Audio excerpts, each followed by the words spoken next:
Hello guys, welcome to the gaming indoors channel. तो आज हम बिल्ड करने वाले हैं 35,000 रुपीज़ का इंटेल गेमिंग पीसी बिल्ड। तो चलिए अब हम शुरू करते हैं।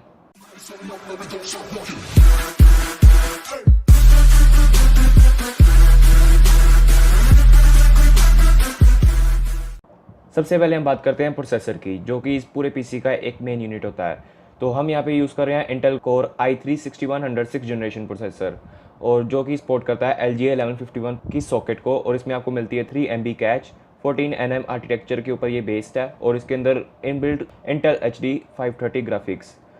तो इसकी जो बेस फ्रीक्वेंसी है वो है 3.7 गीगाहर्ट्ज़ की, और ये रैम सपोर्ट करता है मेमोरी टेक्नोलॉजी SD रैम, मतलब वो DDR4 पे ऊपर बेस है। इसकी जो प्राइस है वो यहाँ पर है 8,999, पर अगर आप लोकल मार्केट में जाएंगे तो आपको आसानी से 8,500 या 8,100 के आसपास तक का ये मिल जाएगा, क्योंकि अमेज़ोन पे ऑलमोस्ट सभी चीज़ें बहुत हाई प्राइस होती हैं। तो अगली हम बात करते हैं मदरबोर्ड की। तो मैंने यहाँ पे मदरबोर्ड चूज़ किया है, वो है गीगाबाइट GAH110M S2 सॉकेट। जैसे कि हमारा जो प्रोसेसर था वो सपोर्ट करता था LGA 1151 सॉकेट को, तो इसीलिए हमने यहाँ पर जो मदरबोर्ड है वो उसी के बेस पे चूज़ की है, जिसका जो सॉकेट है वो है LGA 1151। और ये 7th और 6th जनरेशन तक के प्रोसेसर को सपोर्ट कर लेता है। मतलब कि अगर आप कल को चाहें तो i5 i7 प्रोसेसर भी लगा सकते हैं, वो भी 7th जनरेशन के। और अब इसमें आपको जो मिलेगी ग्राफिक इंटरफेस मिलेगी, वो एक PCI का स्लॉट मिल जाएगा, और 16 GB तक की रैम मिल जाएगी आपको। मतलब कि लगाने के लिए मैक्सिमम आप 16 GB तक की रैम लगा सकते हैं। इसमें आपको DDR4 की रैम मिलेगी लगाने के लिए, 2 चैनल रैम मिलेगी, मतलब कि 8 की 2 स्लॉट, और 3 साल की वारंटी मिल जाती है। इसमें आपको इंटेल का H110 चिपसेट भी मिल जाता है। और इसकी जो प्राइस है अमेजोन पे वो है 4,395 रुपीज़। फिर भी अगर आप लोकल मार्केट में जाएंगे हमेशा की तरह आपको वहाँ पे एक कम प्राइस में मिलेगी, मे बी 4,000 तक की तो मिल ही जाएगी। इसके बाद हम बात करते हैं रैम की। तो यहाँ पर हमने रैम चूज़ किया है HyperX Fury Black 8GB 2133 megahertz की रैम, और ये DDR4 रैम है। जैसे कि हमारा जो मदरबोर्ड चूज़ किया है वो DDR4 रैम सपोर्ट करता है, इसलिए हमने यहाँ पे DDR4 रैम चूज़ किया है। और इसकी जो स्पीड है वो है 2133 मेगाहर्ट्ज़, जो कि हमारे जो गेम्स चलाने के लिए बिल्कुल परफेक्ट है। और इसके साथ आपको लाइफ टाइम वारंटी मिलती है, फ्री टेक्निकल सपोर्ट भी मिलती है इस रैम के साथ। आपको कोई ज़्यादा प्रॉब्लम नहीं होगी इस रैम में। इसकी प्राइस है 4,000 रुपीज़। और इसके बाद अगर हम बात करें हार्ड ड्राइव की, तो हमेशा की तरह मैं जैसे चूज़ करता हूँ WD blue desktop 1 TB hard drive.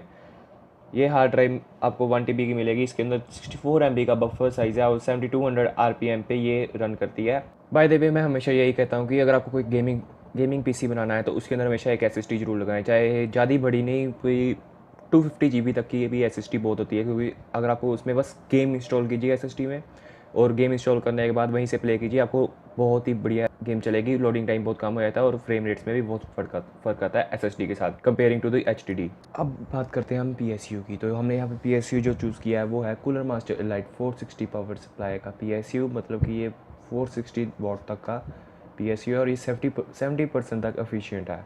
और ये बहुत ही हाई लोड भी उठा सकता है। कल को अगर आप ओवरक्लॉकिंग करेंगे GPU की, या CPU ओवरक्लॉक करेंगे, तो ये सब कुछ हैंडल कर लेगा। तो ये सबसे बढ़िया PSU है।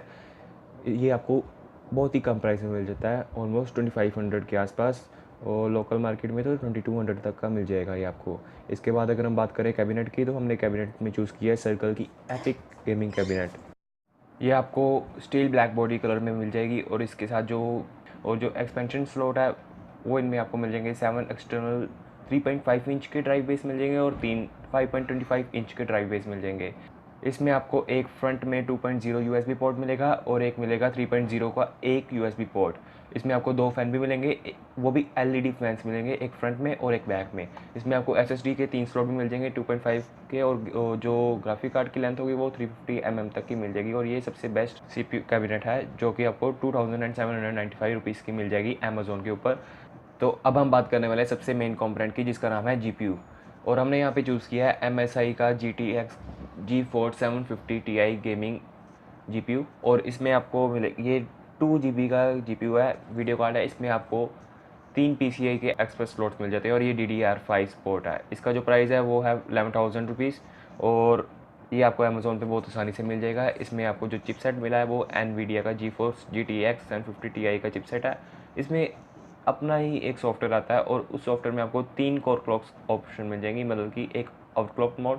वैसे तो ये जो GPU है वो फैक्ट्री से ओवरक्लॉक्ड आता है। अगर आप इसको नॉर्मल यूज़ करेंगे तो ये आपको ओवरक्लॉक मोड में मिलेगा और इसकी जो फ्रिक्वेंसी मिलेगी आपको ओवरक्लॉक मोड पे बेस फ्रिक्वेंसी 1085 मेगाहर्ट्ज़ की मिलेगी। और जो सेकंड मोड होगा वो होगा गेमिंग मोड, उसमें वो होगा इसका न्यूट्रल मोड, उस पर आपको गेमिंग फ्रिक्वेंसी मिलेगी 1059 मेगाहर्ट्ज़। और जो इसका एक साइलेंट मोड होगा जिसमें ये बिल्कुल साइलेंटली काम करेगा, मतलब कि जो इसके फ़ैन होंगे उसकी आवाज़ कम आएगी, वो होगी इसकी बेस फ्रिक्वेंसी इसकी मैक्सिमम 1020 मेगाहर्ट्ज़। इसमें आपको वीडियो मेमोरी मिलेगी 2 GB DDR5 और जो मेमोरी इंटरफेस होगा वो 128 बिट का होगा। इसमें आपको PCI 30 × 16 के बस मिल जाएगा और मैक्सिमम ये जो रेजोल्यूशन सपोर्ट करेगा वो 2560 × 1600 का होगा। इसमें आपको कनेक्टर मिल जाएंगे, VGA कनेक्टर मिल जाएगा, DVI-D ड्यूल लिंक कनेक्टर मिल जाएगा और HDMI कनेक्टर भी मिल जाएगा। 11,000 की रेंज में बहुत ही ऐसे कम जो GPU होते हैं अभी जो लेटेस्ट आ रहे हैं उनमें आपको VGA सपोर्ट नहीं मिलता और बहुत लोग होते हैं जिनके पास VGA मॉनिटर घर में पड़े हैं और उनको यूज़ करना चाहते हैं, तो इसमें आपको VGA सपोर्ट भी मिल जाएगी और साथ ही साथ इसमें आपको 3 साल की वारंटी मिल जाएगी। अगर आप इनकी वेबसाइट पर जाके इनका अपना ये जो GPU है उसको रजिस्टर करते हैं तो वहाँ पे आपको 2 साल की वारंटी और भी ज़्यादा मिल जाएगी। तो अब हम बात करें सबसे मेन टॉपिक की, ये आपको पूरा का पूरा जो बिल्ड है वो कितने FPS तक ये गेम्स में प्रोवाइड कर देगा। ये आपको अगर आप गेम खेलेंगे GTA 5 तो मीडियम हाई सेटिंग पे अगर GTA 5 खेलते हैं तो आपको वहाँ पे ऑलमोस्ट 30 to 40 या 45 FPS तक प्रोवाइड कर देगा। अगर आप लो सेटिंग में खेलते हैं तो ये 60+ FPS में चल जाएगा। अगर आप इसके साथ स्ट्रीमिंग भी करते हैं GTA 5 मतलब की गेम को स्ट्रीम करते हैं यूट्यूब पे और साथ में लो सेटिंग पे तो आपको ये 30 FPS के स्मूथ चलेगी गेम। और अगर आप विचर 3 खेलते हैं लो सेटिंग पे तो आपको ये ऑलमोस्ट 30 to 35 FPS पे विचर 3 खेल पाएंगे। और भी बहुत ऐसी गेम्स हैं जो बहुत आसानी से ये सारी की सारी उठा लेगा। इसमें कोई भी गेम में ऐसी प्रॉब्लम नहीं आएगी कि जो सपोर्ट ना कर पाए। ये 2015 के अंडर जितनी भी गेम्स है वो सभी चला लेगा। तो अगर आपको मेरा ये बिल्ड अच्छा लगा हो तो आप ये वीडियो को लाइक कीजिए, सब्सक्राइब कीजिए। कोई भी प्रॉब्लम हो या थोड़ी किसी भी क्वेश्चन के बारे में, किसी भी बिल्ड के बारे में पता करना हो या किसी प्रोसेसर के बारे में तो आप मुझे नीचे कमेंट में पूछ सकते हैं, मैं आपको ज़रूर रिप्लाई दूंगा। Thank you very much for watching my video.